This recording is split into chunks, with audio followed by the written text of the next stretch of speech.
Hello and welcome to IGNOU BAPSH. BPSC 141 Gandhi and the contemporary world का fifth unit आज हम देखने जा रहे हैं जिसका टाइटल है स्वदेशी।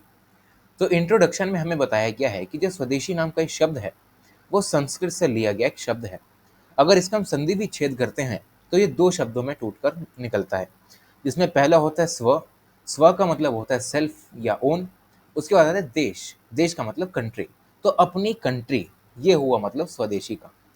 तो गांधी जी ने इस वर्ड को बहुत ही ज़्यादा यूज़ किया है। गांधी जी के हर एक एस्पेक्ट में, भले ही वो इकोनॉमिकल हो, पॉलिटिकल हो, कल्चरल हो, फिलोसफिकल हो, इन सभी चीज़ों में हम ये देख सकते हैं कि स्वदेशी के बहुत सारे कैनोटेशंस गांधी जी अपनी पॉलिटिकल फिलोसफी में यूज़ करते हैं। और गांधी जी की फिलोसफी में ये सेंट्रल पॉइंट भी बना रहता है, जिसका मतलब होता है सेल्फ सफिशिएंसी। स्वदेशी गांधी जी की मूवमेंट जो ब्रिटिश के अगेंस्ट चली थी इंडिया में, उसका एक बहुत ही इंपॉर्टेंट पिलर बन के उभरता है, जहां गांधी जी इकोनॉमिक स्वराज को प्रोपेगेट करने की कोशिश करते हैं, जो कि एसेंशियल होता है पॉलिटिकल स्वराज को अटेन करने के लिए। क्योंकि जहां हमने हमारी अर्थव्यवस्था को अपने कंट्रोल में कर लिया, वहां धीरे धीरे पॉलिटिकल कंट्रोल भी आराम से हमारे पास आ जाएगा। और यही मानना था गांधी जी का। और गांधी जी को ये लगता भी था कि जैसे ही हमने अपने देश से अपना पॉलिटिकल कंट्रोल खो दिया, तभी हमने अपनी अर्थव्यवस्था को भी खो दिया और हम गरीब बनते चले गए। और ये सारी चीज़ें गांधी जी अपनी किताब हिंद स्वराज जो उन्होंने 1909 में लिखी थी, उसके chapter why was India lost में बताई गई है। आगे अगर हम बात करें तो स्वदेशी एज अ मूवमेंट में हमें डोमेस्टिक प्रोडक्शन ऑफ कमोडिटीज़ को प्रमोट करने की बातें करते हैं, जहाँ पर जो भी डोमेस्टिकली प्रोड्यूस्ड गुड्स हैं उनको हम प्रमोट करते हैं, और वहीं जो फॉरेन गुड्स होते हैं उनको बॉयकॉट करते हैं। पॉलिटिकल सेंस में इंडिजिनस इंस्टीट्यूशंस को डिफेंड करने की कोशिश करते हैं, क्योंकि ब्रिटिशर्स के आने से पहले जो इंस्टीट्यूशन हुआ करते थे इंडिजिनस टाइप के, जैसे कि विलेज इंस्टीट्यूशंस, जहाँ पर विलेज का एक चीफ हुआ करता था, वो सारे डिसीजंस वगैरह लिया करता था पूरे विलेज के लिए। तो ब्रिटिशर्स ने सबसे पहले इसी को ही ख़त्म किया, क्योंकि ये उस समय के भारत की बैकबोन हुआ करता था। क्योंकि ज़्यादातर जो लोग भारत में रहा करते थे वो गांव में ही रहा करते थे, और गांव से ही जो अर्थव्यवस्था है वो चला करती थी। रिलीजियस सेंस में अगर हम देखें तो इंडिविजुअल्स के एंसेस्ट्रल रिलीजन, मतलब जो पुराने रिलीजन जो लोग अपनाते आ रहे हैं उनको, साथ ही साथ जो परंपराएं उस समय के भारत में चला करती थी, उनको भी प्रोटेक्ट करने की बातें स्वदेशी में की जाती हैं। और गांधी जी का यही सबसे बड़ा मोटिव होता है। और ये पूरा ही आइडिया गांधी जी ने स्वामी विवेकानंद और स्वामी दयानंद सरस्वती से इंस्पायर्ड है। तो गांधी जी हमें ये बताने की कोशिश करते हैं इस पूरे पैराग्राफ में कि कैसे जो भारतीय लोग हैं वो कैसे इतने ज़्यादा गरीब बन गए। तो गांधी जी अपनी किताब हिंद स्वराज के एक chapter why was India lost में ये बताते हैं कि ज़्यादातर जो गरीबी इंडिया में आई वो इसीलिए आई क्योंकि भारतीयों ने स्वदेशी का मतलब ही बदल दिया इकोनॉमिक और इंडस्ट्रियल लाइफ में। क्योंकि जो भारतीय लोग अपनी हैंडीक्राफ्ट की इंडस्ट्रीज के लिए जाना करते थे, अपने हैंड वुवन क्लोथ्स के लिए जाना करते थे, मलमल के जो कपड़े हुआ करते थे वो लोग पहना करते थे, बाहर एक्सपोर्ट भी किए जाते थे। अच्छा खासा पैसा भारत उस समय पे इन सब चीज़ों से जनरेट करता था। लेकिन जैसे ही ब्रिटिशर्स आए, इन्होंने इन सभी से डिपार्चर ले लिया, इन सभी ने इन सबको छोड़ दिया। क्योंकि धीरे धीरे इंडस्ट्रियलाइजेशन आया। इंडस्ट्रियलाइजेशन आने की वजह से जो कपड़े महंगे में बना करते थे वो सस्ते में बन के आ रहे हैं और सबको पसंद भी आ रहे हैं। तो इसी वजह से हम धीरे धीरे अपनी ही इंडस्ट्रीज में पिछड़ते चले गए और हम गरीब बन गए। तो गांधी जी ने एक यहाँ पर विजन रखा कि हमें एक ऐसी इकोनॉमी लानी है जो कि सेल्फ सपोर्टिव हो और सेल्फ कंटेन्ड हो।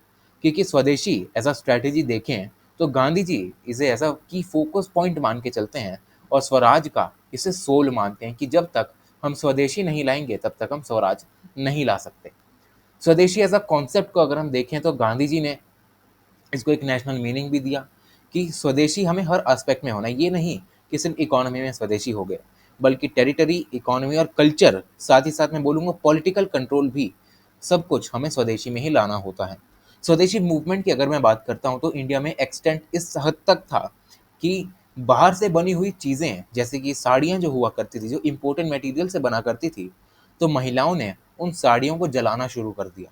जो उनके चूड़ी कंगन ब्रिटेन से बने के आया करते थे, ब्रिटेन से मैन्युफैक्चर होके आया करते थे, उन्होंने उनको तोड़ना चालू कर दिया। तो यही हम ये देख सकते हैं कि कैसे लोगों ने गांधी जी के स्वदेशी के कॉन्सेप्ट को अपनाया और इससे आगे चल के जो भारत की इंडिपेंडेंस स्ट्रगल है उसमें इसका कितना बड़ा रोल निकला। अब हम बात करते हैं swadeshi as a idea of self reliance.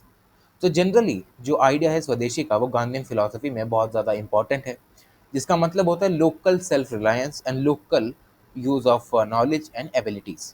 तो गांधी जी हमें इस पैराग्राफ में बताने की कोशिश कर रहे हैं कि स्वदेशी का मतलब होता है लोकल सेल्फ रिलायंस, जहाँ पर जो भी नॉलेज भारत में चला करती थी ब्रिटिशर्स के आने से पहले, और भारत में जो भी एबिलिटीज़ हुआ करती थी, हमें उस नॉलेज और उस एबिलिटी का यूज़ करना है अपने देश को आगे बढ़ाने के लिए। और यही सेल्फ रिलायंस का मूल मंत्र गांधी जी ने हमें यहाँ पर दिया है।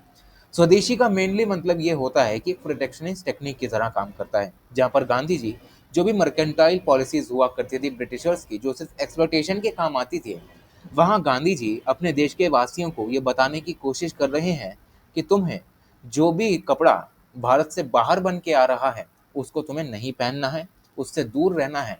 और भारत में जो भी चीज़ें बनती हैं जैसे कि कॉटन है, सिल्क है, वूल है, इन सभी से अपने कपड़े बनाने हैं और उनको पहनना है और अपने जो ट्रेडिशंस हम भूल चुके हैं उनको रिवाइव करना है, ताकि हम स्वदेशी को आसानी से यहाँ पर इम्प्लीमेंट कर सकें।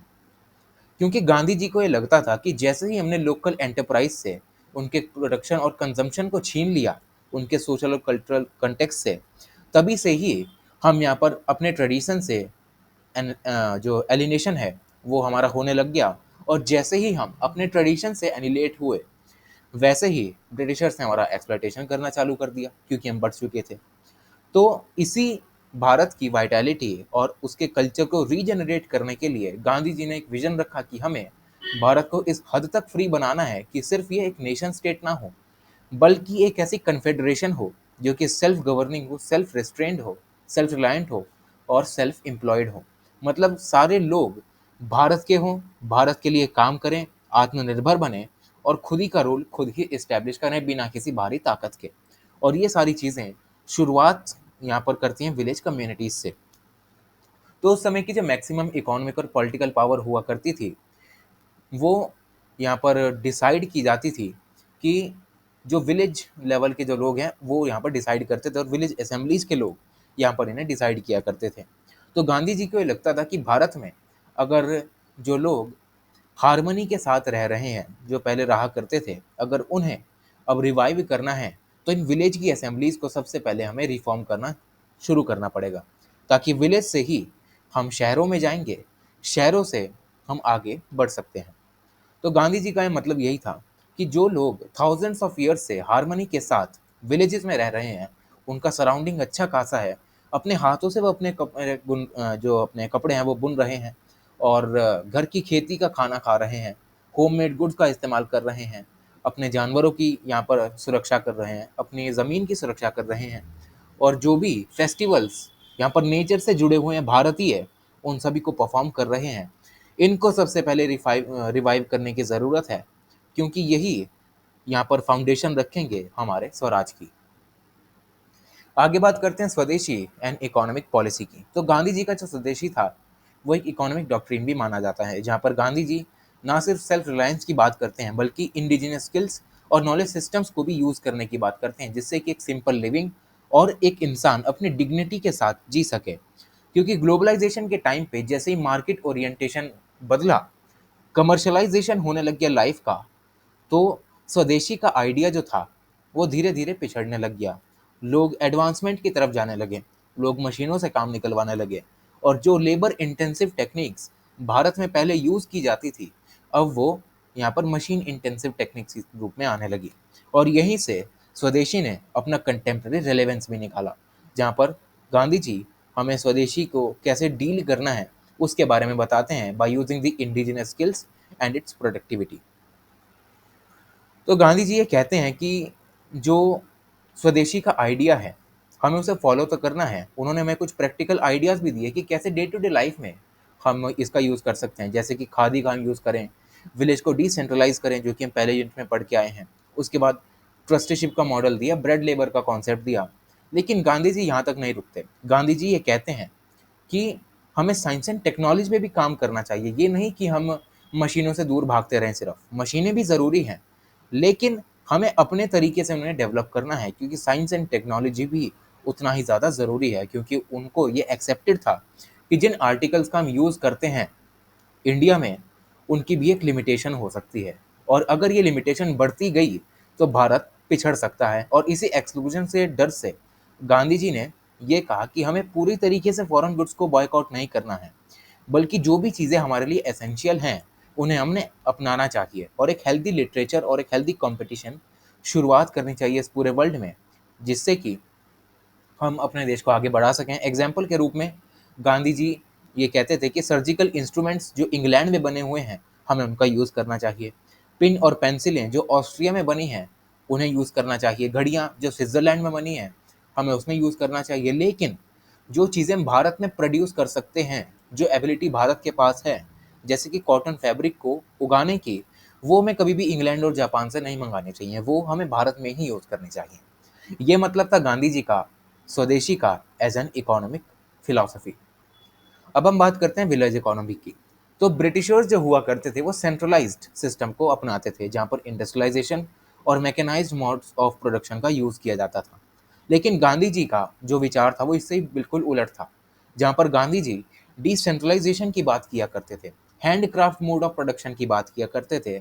और इसी से बहुत ही इंपॉर्टेंट कोट गांधी जी ने ये निकाला कि हमें मास प्रोडक्शन नहीं करना है, बल्कि हमें प्रोडक्शन बाय मासेस करना है, क्योंकि मास प्रोडक्शन में आदमी कम लगते हैं, मशीनें ज़्यादा लगती हैं। लेकिन अगर हम प्रोडक्शन बाय मासेस करेंगे तो आदमी ज़्यादा लगेंगे और ज़्यादा से ज़्यादा लोगों को एम्प्लॉयमेंट मिलेगा, और एम्प्लॉयमेंट जहाँ लोगों को मिलना चालू हो गया, उनकी स्टैंडर्ड ऑफ लिविंग बढ़ेगी और इकोनॉमी भी हमारी अच्छी खासी ग्रो कर सकती है। तो मास प्रोडक्शन यहाँ पर हमेशा प्रोडक्ट से कंसर्न रहता था। वहीं जो प्रोडक्शन ऑफ मासेस था, वो प्रोडक्ट और प्रोड्यूसर साथ ही साथ उसके प्रोसेस में भी कंसर्न रहता था।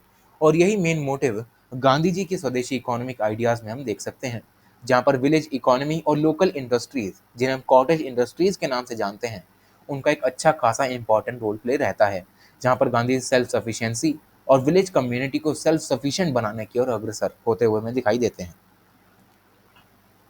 आगे बढ़ते हैं तो गांधी जी हमें ये बताते हैं कि हमें हर तरीके का जो भी अननेसेसरी, अनहेल्दी, वेस्टफुल तरीका है इन्वायरमेंट को डिस्ट्रक्टिव करने का, मतलब डिस्ट्रॉय करने का थ्रू प्रोडक्शन मेथड्स, हमें उसको अवॉइड करना चाहिए। जो विलेज है वो एक अच्छा खासा स्ट्रॉन्ग इकोनॉमिक बेस को यहाँ पर बिल्डअप करें, ताकि जो most of the needs village community की निकल के आ रही हैं, वो वहीं के वहीं सेटिस्फाई हो जाएं, हमें किसी और पर निर्भर ही ना रहना पड़े।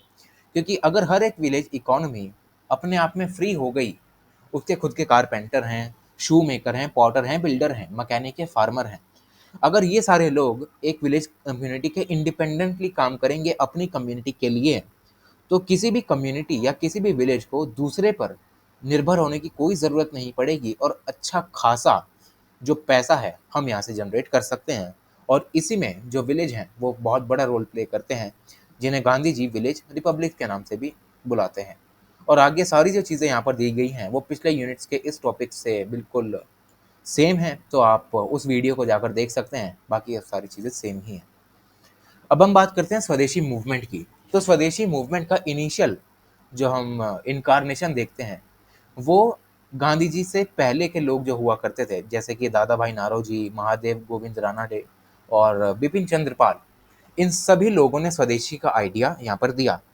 लेकिन गांधी जी ने इस आइडिया को इलेबोरेट किया, जहाँ पर गांधी जी नेशनल इकोनॉमी को सबसे ज़्यादा यहाँ पर प्रमोट किया करते थे, और स्वदेशी मूवमेंट भी यहाँ पर उन्हीं ने ही चालू की थी। अब जैसे ही 1905 में बंगाल का पार्टीशन होता है, वैसे वैसे अब 1907 आते आते जो स्वदेशी है वो धीरे धीरे नेशनल इंडियन नेशनल कांग्रेस के फ्रेमवर्क में भी आने लगती है, और कांग्रेस भी इस हद तक समझ चुकी थी कि स्वदेशी का होना स्वराज के लिए बहुत ही ज़्यादा ज़रूरी है, और कांग्रेस ने भी इसके लिए काम करना चालू कर दिया था। अलॉन्ग विद द स्वदेशी, जो ब्रिटिश गुड्स हुआ करते थे उनके बॉयकॉट भी ऑर्गेनाइज किया जाता था। जो स्वदेशी और बॉयकॉट था वो पावरफुल इंस्ट्रूमेंट की तरह यहाँ पर काम किया अगेंस्ट द फॉरेन रूल, और जो नेशनलिस्ट लोग उस समय के हुआ करते थे वो ब्रिटिश रूल को अटैक करना उन्होंने चालू कर दिया। अगर स्वदेशी की ही हम बात करें तो लाला लाजपत राय ने कहा कि I regard it as a salvation of my country, मतलब लाला लाजपत राय ये कहते हैं कि ब्रिटिश रूल से अगर हमें आज़ादी मिल गई थ्रू स्वदेशी, तो लाला लाजपत राय के अकॉर्डिंग ये हमारे देश के लिए एक मोक्ष प्राप्ति की तरह होगा, जहाँ पर हम इतने ज़्यादा एक्सप्लॉयटेशन के बाद खुद पर यहाँ पर काम करना चालू कर चुके हैं और सेल्फ सफिशिएंट बनने की ओर अग्रसर हो चुके हैं, और यही रास्ता खुलता है यहाँ पर मोक्ष का। तो ये सब उन्होंने बात कही। उसके बाद गांधी जी अपने हिंद स्वराज 1909 में जो उन्होंने लिखी, उसमें सत्याग्रह और स्वदेशी की प्रिंसिपल्स को भी उन्होंने इंक्लूड किया, जहाँ पर गांधी जी का ये बिलीफ था कि जो आइडियल है स्वदेशी का, वो नेसेसरी है हर सेंस में, ना कि सिर्फ इकोनॉमी में बल्कि पॉलिटिक्स में, कल्चर में, और जो भी सारी चीज़ें हैं उनमें भी। क्योंकि गांधी जी स्वदेशी को एक अनदर लेवल पे लेके जाना चाहते थे और इसे एक पावरफुल पॉलिटिकल मूवमेंट की तरह यूज़ करना चाहते थे, ताकि ज़्यादा से ज़्यादा मासेस को मोबिलाइज किया जा सके, और इससे एक नया यहाँ पर जो गांधी जी का, वो हम कह सकते हैं कि पॉपुलर बेस है, वो यहाँ पर बनना चालू हुआ, जहाँ पर गांधी जी खादी के कंजम्पशन पर बहुत ज़्यादा जोर दिया करते थे। वो चरखे चलाते थे और उससे जो खादी का कपड़ा होता था वो बुनता था और वो उसे पहनते थे। तो इससे जो गांधी जी हैं, वो यहाँ पर स्वदेशी का आइडिया को एक तरीके से प्रमोट किया करते थे, और वही सारी चीज़ें हमें सेम वही बताई गई हैं जो कि पहले मैं बता चुका हूँ। आगे बात करते हैं khadi as a symbol of economic sufficiency.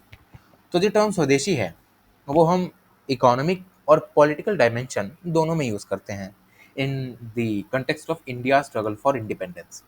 लेकिन गांधी जी जो हैं, वो हैंड स्पन खादर या फिर खादी के लिए सबसे ज़्यादा प्रमोशन में लगे रहते हैं, और ये चीज़ें गांधी जी कहते हैं कि सबसे ज़्यादा हमें प्रोड्यूस करनी चाहिए बाय द रूरल मासेस, क्योंकि खादी यहाँ पर इंडियन नेशनल मूवमेंट का सबसे इम्पोर्टेंट पार्ट भी बनता है, और इसे एज अ सिंबल ऑफ स्वदेशी भी देखा जाता है। और ये सेम यही पिक्चर हमें दिखाई जाती है कि कैसे जो गांधी जी हैं, वो चरखे से एक धागा घुमा रहे हैं और धागे से कपड़ा बन रहा है, और वही कपड़े का उपयोग वो गांधी जी कर रहे हैं। तो खादी को as a material artifact of the nation की तरह पोर्ट्रे किया जाता है, और एक ट्रेडिशनल प्रोडक्ट की तरह उसे प्रोड्यूस किया जाता है थ्रू ट्रेडिशनल मीन्स। और गांधी जी, अगर नेशनल मूवमेंट की अगर मैं बात करूँ, तो खादी को एज अ एग्जॉस्टिव कंसेप्ट भी यूज़ करते हैं कि कैसे हम खादी को एज अ पॉलिटिकल टूल बना के मासेस को मोबिलाइज कर सकते हैं, और कैसे ब्रिटिशर्स के अगेंस्ट इसको यूज़ कर सकते हैं।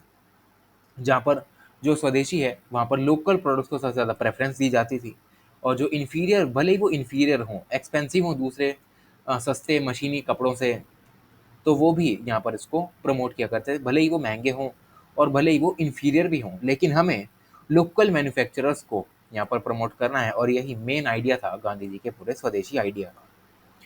अब हम बात करते हैं swadeshi as a religious idea की। तो गांधी जी ने स्वदेशी को रिलीजन से भी जोड़ दिया। गांधी जी के अकॉर्डिंग स्वदेशी सिर्फ इकोनॉमिक और पॉलिटिकल प्रिंसिपल नहीं है, बल्कि एक स्पिरिचुअलिज्म का भी सिंबल है।